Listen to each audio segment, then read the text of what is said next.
Well, we're making some good progress here as far as the transmission goes and transfer case and V8 installation goes into the frame. What we've done is we've just kind of mocked it up in a sense. We're going to be using aluminum cowl on this project. It's going to be done for several reasons. One, because the original steel cowl is going to require that we do a lot of customization of the dash because we're going with a V8 and we're going to have custom gauges.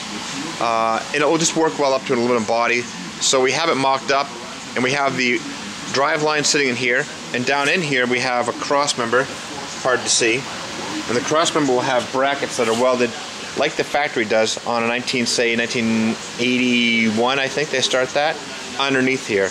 There's a rubber insulator underneath the transmission that supports that. So this supports the back of the drive line. We have our transfer case on the back side of the transmission, and if we look around in the front here, we have the engine sitting up, mocked up with some fenders here to show us where it's going to sit in the front.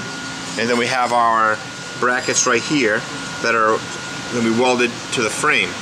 We also have the distance to the radiator. So there's a lot of things to consider when we're installing a V8, or anybody's installing a V8.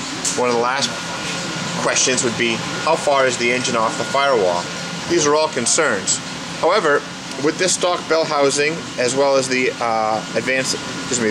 Australian adapter to the V8, it allows us to go with a stock mount on the front, or at least the stock location of the mount on the front, of which has been cut out.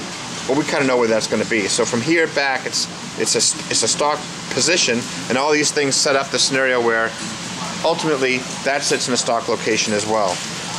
Rather convoluted and maybe a little confusing here in the video. Needless to say, it'll allow us to put our engine in the spot that we'd like it to be in relationship to the cowl and the radiator, and the rest of the drive line carries on from there.